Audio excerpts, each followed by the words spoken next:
Not all rich people were born rich, and this shows us that any poor person can become rich if they know the rules of money. In this video, I have 17 money rules you should always live by if you want to be rich, so make sure you stick to the end because all of these rules are important. Rule 10. It is not about saving money but what you do with what you save. I am sure you have come across videos that stresses about how important it is to save money, but the thing that they fail to tell you is that you need to have a good reason for why you are saving your money. If you don't know what to do with the money you save, you are more likely to waste it. To prove my point, people will save for two reasons. The first reason why people save is for temporary satisfaction. The second reason why people save is for permanent satisfaction. Many people out here are saving to buy a car when they already have a car, or saving to buy a brand new TV for their room when they already have a TV in the living room. This kind of habit provides temporary satisfaction, and what's worse, you might start making it a habit to save money for the wrong reason. On the other hand, when you save money to then invest it in a skill or increase your knowledge that can give one permanent satisfaction. Think of a person who saves money to pay someone to teach him a valuable skill where he can then provide value to people and make more money. That is a form of permanent satisfaction. Most YouTube gurus stress the fact that people should save money and saving is important, but the truth is, saving is only important if you know what to do with it. If you are saving money, make sure you are not buying things that gives you temporary satisfaction, because you will get into a cycle of wasting your money that you have saved. Rule 9. Money always moves. It either moves toward you or away from you. Most people don't realize that their money moves, so they become ignorant about watching where their hard-earned money goes. This is why so many people live paycheck to paycheck. Their money is moving, and most of their money is moving away from them. This goes back to why saving is kind of a bit overrated. If you aren't doing something with what you save, then what is the point of saving it? The moment you put money in the bank, it moves. The bank will invest with it or lend it to other people to make a profit. As soon as you get your pay, some of your money moves to paying bills and taxes. And as soon as you go out to a mall, your money moves to buying things that you desire. The difference between rich people and poor people is that rich people have more money moving towards them than away from them, and poor people have money moving away from them than towards them. If your money isn't multiplying, it is dividing. Rule 8. Money is a language that rich people speak. Let me ask you a question. If you speak English and meet someone who speaks Spanish, would you want to hang out that person? The answer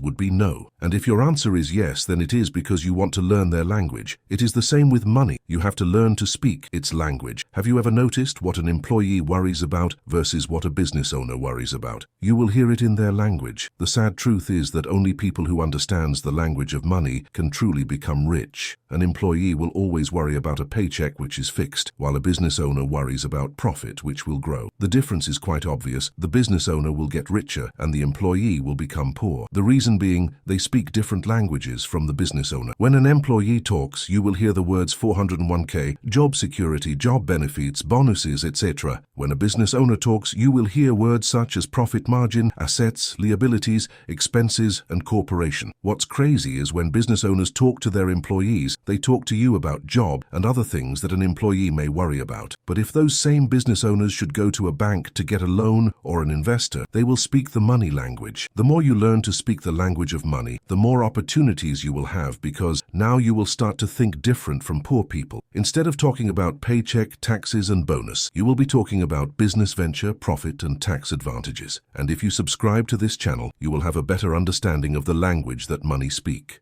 Rule 7. Big check syndrome. Have you ever heard of these insane stories of people winning the lotto and going broke? If you ask most people the question what they would do if they win the lotto, they would say things like going on luxurious vacations, buying expensive clothes, cars, and probably a big house. What they fail to realize is that not because you have $1 million, it doesn't mean that you are rich. It is how you use that $1 million determine whether you will become rich or poor. The big check syndrome doesn't come from you winning the lotto only. It can come from starting a small business and you make large sums of money, or it can come from a pay raise you get from your job. Make sure that the more you increase your earnings is the less you are spending. One of the main reasons for getting wealthy is to have good spending habits. If you have bad spending habits, no matter how much money you get, you will always be broke. There are so many football players who went broke, basketball players who went broke, movie stars and popular celebrities, and most of these people who went broke can never recover. They have the big check syndrome. So, it is smart for you to ask yourself from you are broke, what would you do if you got $1 $500,000. Always remember, the more money you make, that money will provide you with opportunities to increase it. Rule 6. Befriend the moneymakers. Have you ever realized that almost all rich people have rich friends? Why is that so? It is because they all learn from each other. If a rich man should spend most of his time around people who don't know about money, what will he learn? Now, I'm not telling you to avoid people who don't have money, but to spend most of your time talking to people who have money. Let them know you want to learn from them. This is one of the fastest way a person can become rich. Take, for example, Warren Buffett, one of the greatest investors. Even though he knew a little about investing, it was when he met Benjamin Graham, the man who is considered the father of value investing, everything changes. Even later on in Buffett life, he teamed with another successful investor called Charlie Munger, and they even became best friends. As I stated, that money is a language, and one of the fastest ways to know the language of money is to befriend the money makers. If you want to learn how to catch fish, then you go to a fisherman. If most of your time is spent around people who don't know how to make money, then you won't make money. You become who you surround. And even if you can't befriend the money makers, there are YouTube videos where you can watch from and learn how to think better. So, if you are new to my channel, make sure you subscribe. Rule 5. Start a business before you invest. While most YouTube financial gurus preaches about investing, it is way better to start a business before considering investing. The reason for this is that you can make profit quicker from a good business than investing. Remember, investing is not like trading where you can make a profit within a day or week. If you look at most successful investors, they invest for the long term. Another thing about starting a business is that it let one knows what makes a business successful and what don't. Because of this, if you are investing, then you can analyze and tell if a business would be a bad investment or a good investment.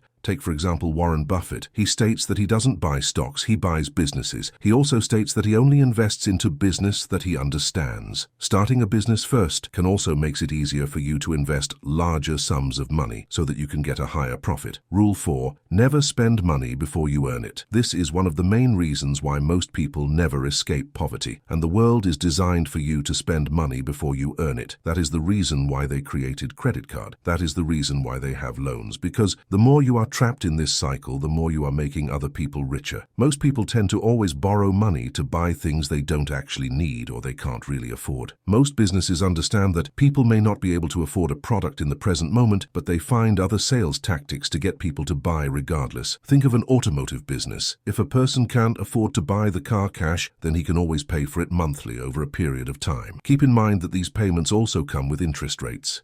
Rule 3. Have a secret account. All rich people have an account in which they don't touch until it's necessary. This kind of account is also called an emergency fund. This is the type of account you use to help you in any emergency situation you encounter. It is always a wise thing to prepare for rainy days, but most people don't do that. They live too much in the present. They think that every day will be sunshine and rainbows, and these are the people that panic if they lost their jobs or something bad happens and they need money to fix the problem. Make sure you have a secret account for what is about to happen in the future, which no one will never know. Rule 2. The amount of money you make is equivalent to your perceived value. If you really want to become rich, one way is to raise your perceived value. There is definitely a reason why doctors or lawyers will always make more money than other people who work ordinary jobs, but you don't need to be a doctor or some top professional to raise your value. The best way to raise your value is just knowing more. The more you learn is the more you earn. In fact, people will literally pay you for what you know. That is the reason you have seminars and online courses. If you learn more, you can then have the opportunity to teach what you learn to others below your level. Another way to raise your value is to set goals and go after them. People who take action will always be rewarded over others, but the best way to raise your value is to have experience in something that people desire. Before we get to Rule 1, make sure you like this video and subscribe if you are enjoying it so far. Let's move on to Rule 1. Money gravitates to people who think long-term instead of short-term. When you think long-term with your money, you will have a better understanding of how to behave in the present. You should be asking yourself, how do you want to see yourself 5 years from now, 10 years from now, or even 30 years from now? Poor people are the only ones that don't think about their future. Take, for example, a bank. Before a bank lends someone money, they think long-term. That is the reason they look on your credit history so that they have an idea of how you behave with money. After they do that, they will then ask themselves if this is a person they would want to loan money to. Even Warren Buffett, when he invests, he always asked himself if this business will be sustainable 20 years from now. Long-term thinking also helps you to better identify where you want to be in life and how you plan to get there.